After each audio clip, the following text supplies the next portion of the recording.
अस्सलाम वालेकुम, welcome to मीर्स crash course. आज हम स्टार्ट करने वाले हैं lecture number 7 of business administration, which is overview of financial management. तो हमने पहले जी एचआरएम लास्ट कवर किया था और now we are moving on to financial management. तो फाइनेंशियल मैनेजमेंट में पहले तो हम ये देखेंगे टॉपिक्स हैं कौन कौन से हमारे पास। सबसे पहले जी we have overview of financial management कि फाइनेंशियल मैनेजमेंट होता क्या है, its introduction, what is the significance of financial management, इसकी इंपॉर्टेंस क्या है। देन फिर आ जाता है टाइम वैल्यू ऑफ मनी। इसी तरह फिर analysis and interpretation of financial statements, जिसमें आपके पास जो है वर्टिकल एनालिसिस आ जाता है, horizontal analysis. We have covered this in business in accounting and auditing. Last जो हमारा लेक्चर था वो इसी में था, बट हम फिर इसमें आगे कवर करेंगे। उसके बाद we have risk return and introduction to pricing. इसके बाद we have cash flow and budgeting and फिर आ जाता है कैपिटल बजटिंग। सो ये जो आप टॉपिक्स देख रहे हैं, हम कोशिश ये करेंगे इस लेक्चर जो हमारा करंट लेक्चर है इसमें तो हम सिर्फ ये वाला topic which is theory, overview of financial management. बाकी आप जितने भी टॉपिक्स देख रहे हैं ये सारे टॉपिक्स जो है these include like numericals as well. तो वो अलग लेक्चर्स होंगे, इन द अपकमिंग लेक्चर्स में हम ये कवर करेंगे। तो स्टार्ट करते हैं जी आज के लेक्चर के साथ, which is overview of financial management. So हम पढ़ेंगे क्या इसमें, what is financial management all about. तो फाइनेंशियल मैनेजमेंट को हमने पार्ट 1 में पहले तो डिवाइड किया है, विच is overview of financial management. ठीक है जी, पहले तो हम इंट्रोडक्शन, उसके बाद difference between real assets and financial assets. आप अकाउंटिंग में पढ़ते हुए आते हैं और डेली लाइफ में भी आप यूज़ करते हैं टर्मिनोलॉजी विच इज़ एसेट्स। इसी तरह रियल एसेट्स और फाइनेंशियल एसेट्स में डिफरेंस क्या होता है। फिर आ जाता है जी, अब जाहिर सी बात है अगर आपके पास रियल एसेट्स हैं तो उसके लिए आपके पास अलहदा मार्केट है। फाइनेंशियल एसेट्स को डील करने के लिए वी हैव फाइनेंशियल मार्केट्स, और जितने कैटेगरीज, जितनी हमारे पास टाइप्स ऑफ फाइनेंशियल एसेट्स हैं उसी तरह के हमारे पास फाइनेंशियल मार्केट्स होती हैं। फिर जी आ जाता है role of capital and money market. Financial management में या फाइनेंशियल सेटअप में उसमें जो इंस्ट्रूमेंट्स आप यूज़ करते हैं, जिन मार्केट्स में यूज़ करते हैं, तो उनका रोल है क्या बिजनेस से related and in your economic development. फिर आ जाता है जी organisational goals and share holders wealth maximisation, which is a topic related to financial management. क्योंकि हर बिजनेस मैनेजर, देखें जब भी आप एक पेपर सॉल्व कर रहे होते हैं या जब आप पढ़ रहे होते हैं तो आपका पर्सपेक्टिव पॉइंट ऑफ व्यू होता है एज अ बिजनेस मैनेजर। तो यहाँ पे आप एज अ फाइनेंशियल मैनेजर हैं, तो फाइनेंशियल मैनेजर की नज़रिए में ऑर्गेनाइजेशनल गोल क्या होना चाहिए और शेयर होल्डर्स वेल्थ मैक्सिमाइजेशन कैसे होगी। सो जी स्टार्ट करते हैं। पहले तो to start with financial management we are gonna break it into two terminologies, finance and management. ठीक है, पहले तो देखें फाइनेंस है क्या। Finance is anything, any any scenario, any decision which is concerned with money और कैश फ्लोज। कैश फ्लो होता है पैसे का आमदोरफ्त, आना और जाना, इनफ्लो एंड आउटफ्लो कैश का। इसमें जो है जी finance deals with how money is raised, used by businesses, governments and individuals. तो एक तो हो गया इनफ्लो आउटफ्लो, आपने देख लिया पहले। फिर तो आप ये भी देखते हो कि जी पैसा पैदा कहाँ से करना है, जनरेट कहाँ से करना है, और एक बार जब रेज हो जाता है, जनरेट हो जाता है, तो फिर उसको कैसे बिजनेसेस कैसे यूज़ करेंगे, गवर्नमेंट कैसे यूज़ करेगी, इंडिविजुअल कैसे यूज़ करेगी। अब यहाँ पे ऑब्वियसली आपको एक सवाल आ रहा होगा, we will address this in the end, जब ये लेक्चर ख़त्म होगा हम उसमें एड्रेस कर लेंगे। मेन 4 एरियाज हैं फाइनेंशियल मैनेजमेंट के। एक कॉर्पोरेट फाइनेंस या बिजनेस फाइनेंस आ जाता है जो कि हम पढ़ेंगे। दूसरा आ जाता है जी फाइनेंशियल इंस्टीट्यूशंस ये भी हम थोड़ा सा कवर कर लेंगे इसमें। Then it's all about financial investments which is financial assets. Financial assets होंगे तो आपके पास फाइनेंशियल मार्केट होगी, और फाइनेंशियल मार्केट में काम क्या करते हैं, फाइनेंशियल मार्केट में काम करते हैं financial institution. Then we have international finance. देखें जी इंटरनेशनल फाइनेंस अमूमन कॉर्पोरेट और बिजनेस फाइनेंस से साथ भी किया जाता है और इससे एज ए सेपरेट जो है भी इसको देखा जाता है एज अ ब्रांच। फिर भी अजीब कॉर्पोरेट फाइनेंशियल मैनेजमेंट होती क्या है, बिजनेस फाइनेंस जिसे हम कह रहे हैं। कॉर्पोरेट फाइनेंशियल मैनेजमेंट में 3 मेजर चीज़ें काम कर रही होती हैं। एक होता है कैपिटल बजटिंग, जो हम पहले पढ़ के आए ना इंट्रोडक्शन में कि जी कौन कौन से टॉपिक्स हम कवर करेंगे। तो एक छोटा सा ब्रीफ है यहाँ पे, उसके बाद we are gonna go in details. तो कॉर्पोरेट फाइनेंशियल मैनेजमेंट में capital budgeting is the process of planning and managing firms long term investment. Capital क्या होता है, capital is the investment of the firm, it's all the money you have. ठीक है जी, जो आपने capital लगाया होता है किसी बिजनेस को स्टार्ट करने में। तो process of planning and managing firms long term investment, ये एक कैपिटल बजटिंग एक पूरा प्रोसेस है, ठीक है, जिसमें आप प्लान भी कर रहे होते हैं और मैनेज भी कर रहे होते हैं साथों साथ, कि जो फर्म की लॉन्ग टर्म इन्वेस्टमेंट है कहाँ से होगी, कैसे होगी, किस तरह से होगी। फिर आ जाता है कैपिटल स्ट्रक्चर। आपने बजटिंग तो कर लीजिए, ठीक है, लॉन्ग टर्म इन्वेस्टमेंट है, हमने अगले 10 साल में इतने करोड़ों रुपए जो है खर्च करने हैं। अब वो करोड़ रुपए आएंगे कहाँ से, पहले तो ये हो गया, कैपिटल बजटिंग होगी, प्लान कर लिया आपने, मैनेज कर लिया। फिर क्या वो इंटायरली कैपिटल जो है वो आपका इक्विटी होगी, पर्सनल इन्वेस्टमेंट होगी, या फिर आप उसमें डेट भी लेंगे, उधार कर्जा भी लेंगे। तो कैपिटल स्ट्रक्चर जो है it's process of making the mixture of debt and equity maintain by a firm. एक कंपनी जो है, एक फर्म, एक जो है बिजनेस जो है, वो कितना परसेंटेज अपने पास डेट रखेगा और कितनी परसेंटेज अपने पास इक्विटी रखेगा, ठीक है, उसको हम कैपिटल स्ट्रक्चर कहते हैं। फिर आ जाता है वर्किंग कैपिटल। अब एक तो हमने लॉन्ग टर्म इन्वेस्टमेंट देख दी, that is capital budgeting. Working capital is जो आपके वर्किंग में जो कैपिटल आपको काम आ रहा हो, it's like a firm short term assets and liabilities. ठीक हो गया जी। अब फिर आ जाते हैं real assets and financial assets में डिफरेंस क्या है। अच्छा, रियल एसेट्स वो हैं जो कि आप, जैसे लैंड हो गया, गाड़ी हो गई, और वो चीज़ें जो कि आपके पास हाथ, जिसको आप टच कर सकें, ठीक है, टेंजिबल हों। फाइनेंशियल एसेट्स जो हैं वो टेंजिबल नहीं होते। फाइनेंशियल एसेट्स स्टॉक्स हो गए, बॉन्ड्स हो गए, ठीक है, वो रिप्रेजेंट तो किए जा सकते हैं through a piece of paper, through a cheque, through a digital certificate, but then again उसकी एक्चुअल टेंजिबिलिटी नहीं होती। रियल एसेट्स जो हैं वो जल्दी लिक्विडेट नहीं होते। फॉर एग्जांपल, आपके पास एक बिल्डिंग है, आप अगर बेचना चाहेंगे मार्केट में तो it will take some time, but जो फाइनेंशियल एसेट्स हैं वो ज़्यादा लिक्विडिटी उनकी ज़्यादा होती है, वो इजीली कैश में कन्वर्ट किए जा सकते हैं। आपके पास एक कैश डिपॉजिट है, सीडी, आप चले जाएं मार्केट में, in the bank, you can cash it out. आपके पास बॉन्ड्स हैं, you can cash them out. You have foreign currency, you can cash them out very easily. तो लिक्विडिटी जो है फाइनेंशियल एसेट्स की ज़्यादा होती है। अब रियल एसेट्स जो हैं वो क्या है, take more time to dispose और सेल। वही बात होगी, जो लिक्विडिटी जिनकी कम होती है, इट मीन्स वो सेल होने में टाइम ज़्यादा लेंगे, और जो लिक्विडिटी जिनकी ज़्यादा होती है वो जो है डिस्पोज ऑफ जल्दी हो जाते हैं। अच्छा, real assets over a period of time they lose their value. क्यों? हमने एक कॉन्सेप्ट पढ़ा हुआ है डेप्रिसिएशन का, तो रियल एसेट्स में जो है वो डेप्रिसिएशन का कॉन्सेप्ट यूज़ होता है, जबकि फाइनेंशियल एसेट्स में उनकी वैल्यू बढ़ती है और ग्रोथ होती रहती है। जैसे आपने देखा होगा stocks, shares, bonds, debentures, CDs, या आपने जो मैच्योरिटीज़ ली हुई होती हैं, ठीक है, तो वो जितनी भी चीज़ें हैं विद टाइम उन पे इंटरेस्ट आ रहा होता है, उन पे आपको प्रॉफिट हो रहा होता है, तो उनकी प्राइस अमूमन बढ़ती रहती है। अब रियल एसेट्स जो है are use to produce products and services to generate revenue, ठीक है। अब रियल एसेट्स जो है आप उनको यूज़ करो, एक मशीनरी आप उसको यूज़ करोगे प्रोडक्ट बनाने में या उससे कोई सर्विस क्रिएट करने में, तो जैसे रेवेन्यू है। फाइनेंशियल एसेट्स जो हैं वो उनको आप एज बखुद उनको यूज़ नहीं करते, पर उनकी उससे आप इनकम जनरेट कर रहे होते हो, जिससे आप रियल एसेट्स कर परचेज करोगे जो कि आपको रेवेन्यू करे जनरेट करके रहेगा। फॉर एग्जांपल, आपने जी कहीं इन्वेस्टमेंट की हुई है, आप 1 करोड़ रुपये आपने इन्वेस्ट किए हुए हैं, आपको उस पर प्रॉफिट हो रहा है कोई 10 लाख रुपए। 10 लाख आपको प्रॉफिट हो गया, आपने 10 लाख वो लिए, आपने जो अपने बिजनेस में, आप अलग बिजनेस भी आपका, आपने अपने बिजनेस में 10 लाख रुपए की कोई मशीनरी डाल दी, उस मशीनरी से प्रोडक्ट्स बनते हैं।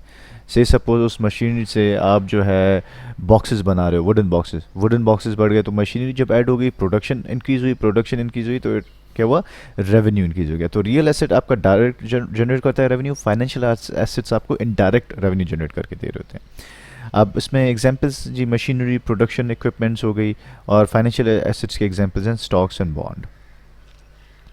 अच्छा, अब देखिए फाइनेंशियल एसेट्स, और अब जब एसेट्स आ गए तो ये कहीं डील भी हो रहे हैं, जब डील होंगे तो मार्केट होती है। तो फाइनेंशियल मार्केट के बारे में देखते हैं है क्या। अब फाइनेंशियल मार्केट की डेफिनेशन क्या है? The definition is it provides mechanism that permits borrower and lender to transfer funds to each other directly और इनडायरेक्टली, ठीक है। अब डेफिनेशन को थोड़ा सा ब्रेक करें। वो कोई भी मार्केट जहाँ पे बोरोअर जो कि कोई चीज़ ले रहा है, बोरो कर रहा है, और लेंडर जो कि कोई चीज़ दे रहा है, एक दूसरे को फंड्स ट्रांसफ़र कर पाएँ, डायरेक्टली एंड डायरेक्टली हम उसको फाइनेंशियल मार्केट कहेंगे। आप बोलोगे जी इसी तरह तो हर मार्केट फाइनेंशियल मार्केट होगी, नहीं, बिकॉज फाइनेंशियल मार्केट का एक और प्रीरिक्विजिट है वहाँ पे। अब अगली डेफिनेशन में आप जब आएंगे, any market where buyers and sellers participate in the trade of financial securities, commodities and other items. अब फाइनेंशियल सिक्योरिटीज़ क्या है? फाइनेंशियल सिक्योरिटीज़ होती हैं स्टॉक्स एंड बॉन्ड्स, क्योंकि वो सिक्योर होती हैं अगेंस्ट समथिंग, ठीक है। तो अब कमोडिटीज़ आपके प्रीशियस मेटल्स हो जाते हैं, गोल्ड हो गया, सिल्वर हो गया, ये चीज़ें, इनकी जो ट्रेडिंग होगी वो फाइनेंशियल मार्केट्स हम कहते हैं। अब जी फाइनेंशियल मार्केट्स का काम क्या है? इंपॉर्टेंस ऑफ फाइनेंशियल मार्केट्स क्या करती हैं? अच्छा, इसमें टाइप्स भी हैं अलग अलग, ठीक है। एक तो आपको कैपिटल रेज करके देती हैं, किसी कंपनी को पैसा चाहिए इन्वेस्ट करने के लिए, तो वो अपने शेयर्स कर लेगी, कैपिटल मार्केट में जाके अपना कैपिटल जनरेट करेगी, शेयर देगी, शेयर्स इशू करेगी, आईपीओज करेगी, ठीक है। तो उससे उनके पास पैसे आएंगे तो कैपिटल रेज हो गया। इसी तरह transfer of risk, derivative market में आपने जो है कोई चीज़ में, डेरिवेटिव मार्केट वो मार्केट होती है जहाँ पे उनकी आप कॉन्ट्रैक्ट्स करते हो कि जी ठीक है ये चीज़ इतने में फ्यूचर में बिकने वाली है, तो उस कॉन्ट्रैक्ट की बेस पे आप रिस्क ट्रांसफ़र कर होते हो एक दूसरे की तरफ। डेरिवेटिव मार्केट हम आगे चल के थोड़ा सा डिटेल में डिस्कस करते हैं। प्राइस डिस्कवरी होती है, आपको एक्चुअल प्राइस का पता चलता है। ग्लोबली आप ट्रांजैक्शन कर रहे होते हो through Pakistan stock exchange into another stock exchange. और मनी मार्केट्स में आप ट्रांसफर ऑफ लिक्विडिटी कर रहे होते हो, मनी मार्केट में आप कैश दे रहे होते हो एक दूसरे को, ठीक है। आप कमर्शियल पेपर्स दे रहे होते हो, आप टी बिल्स एक दूसरे से एक्सचेंज कर रहे होते हो, तो उसमें क्या होता है, आप लिक्विडिटी ट्रांसफ़र कर रहे होते हैं। इंटरनेशनल ट्रेड आप कर रहे होते हैं करेंसी मार्केट में, यू बाय डॉलर्स एंड आप उसके एक्सचेंज में कोई और करेंसी दे रहे होते हो वहाँ पे।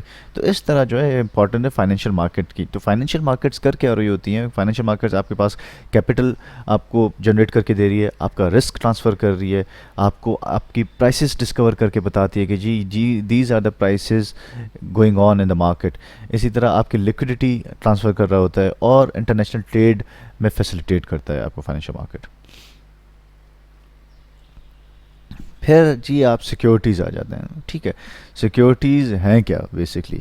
अब अब जैसे पहले हमने फाइनेंशियल सिक्योरिटीज़ का एक वर्ड हमने पढ़ा था, a borrower issues a receipt to the lender promising to pay back the capital. ये आपने किसी से आपने सिक्योरिटी ले लिया, आपने किसी से बोला कि जी क्या इज़ दिस सिक्योर, इसकी गारंटी क्या है, तो it is a kind of guarantee. अब वो जो रिसीट दे रहे होते हैं ना, अब फॉर एग्जांपल एक शेयर है या एक आप किसी स्टॉक ले रहे हो, तो वो आप स्टॉक होता है कि it's a piece of paper ना, आप के पास टेंजिबल हाथ में तो स्टॉक नहीं होता, पर आपके पास वो एक सिक्योरिटी होती है उस कंपनी की तरफ से कि जी आप इस बंदे ने ये चीज़ हमसे ख़रीदी हुई है और हम इनको इतने पैसे वापस देंगे। जैसे आपने कोई बॉन्ड ख़रीद लिया या आपने टी बिल ख़रीद लिया। अब सिक्योरिटीज़ का क्या होता है, बॉट एंड सोल्ड फ्रीली। अब जब जो लेंडर होता है, लेंडर जो चीज़ जो खरीदने वाला, जो उनसे जो सिक्योरिटी खरीदने वाला होता है, तो ऑब्वियसली उसको वो क्या कंपनसेशन मांगे, वो कंपनसेशन मांगेगा जी मुझे डिविडेंड या इंटरेस्ट उसमें मिले।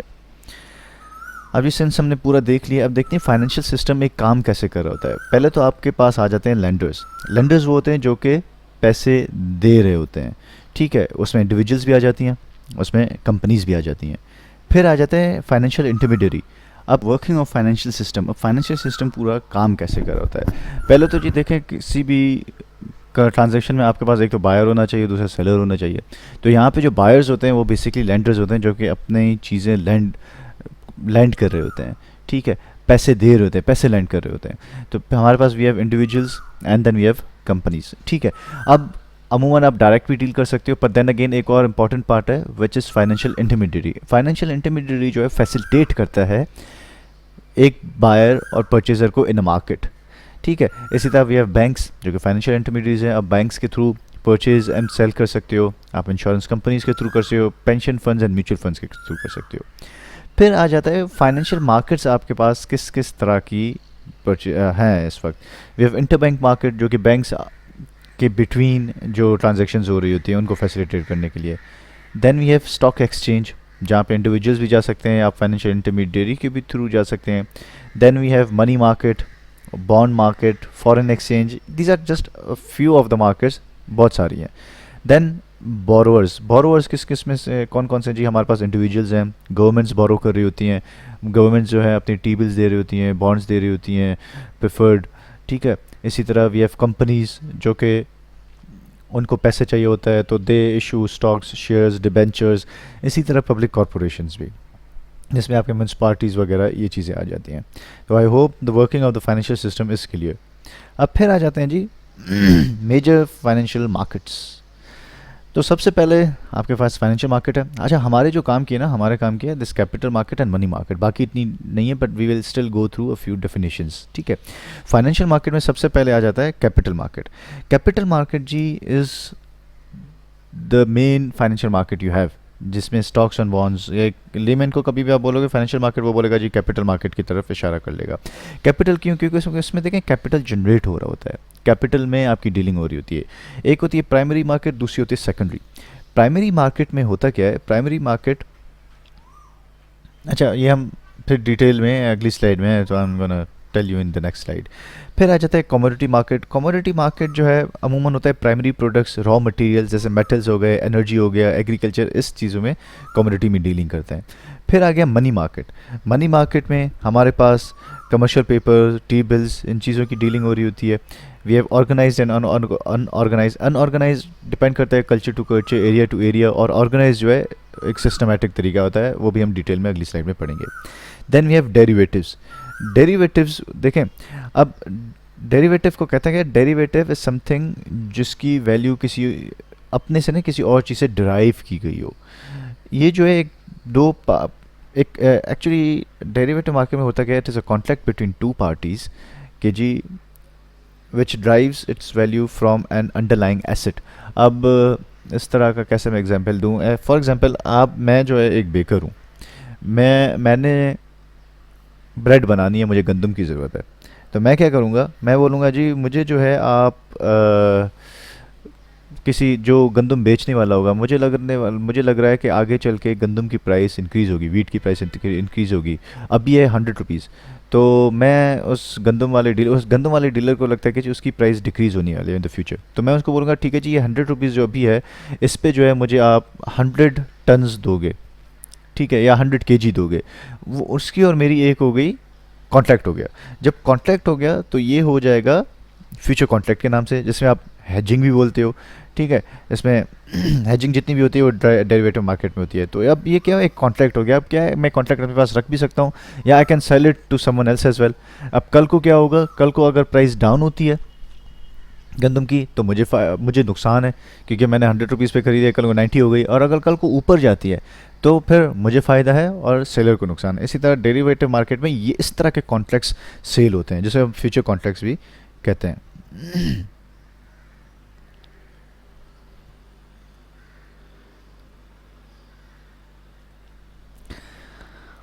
फिर जी आ जाता है हमारे पास इंश्योरेंस मार्केट। यहाँ पे buying and selling of insurance होती है। फिर है जी foreign exchange market, which is जिसपे आपकी फॉरेन एक्सचेंज करेंसी डील हो रही है, ठीक है। अब चलते हैं डिटेल में। Capital market is a market for financial assets which have a long और इनडेफिनिट मेच्योरिटी, ठीक है। वो एसेट्स जो कि 1 साल से ज़्यादा या तकरीबन, मतलब वो के इनडेफिनिट मेच्योरिटी हो गया जी, साल 10 साल उस पर आपको प्रॉफिट मिलता जाएगा, मेच्योर नहीं होते। As compare to money market instruments, capital market instruments become mature for period above 1 year. ये हमेशा याद रखिएगा, ठीक है। 1 ईयर का एक इस पर रिक्वायरमेंट है ही है। इस पर अब 2 मार्केट्स हैं, primary and secondary. Primary market वो होती है जहाँ पे कंपनी न्यू शेयर्स इशू करती है उस मार्केट में, जिसे हम कहते हैं IPOs, ठीक है। IPOs इनिशियल पब्लिक ऑफरिंग के नाम से है। तो वो न्यू शेयर्स जब इशू होते हैं वो होते हैं प्राइमरी मार्केट में। सेकेंडरी मार्केट जो है वो ऑलरेडी जो इशूड शेयर्स हैं वो आप आपस में शेयर्स या सिक्योरिटीज़ वो जो है आपस में बायर और सेलर कर रहे होते हैं। प्राइमरी मार्केट में हमेशा जो है बायर सेलर जो है वो कंपनी होती है, ये याद रखिएगा।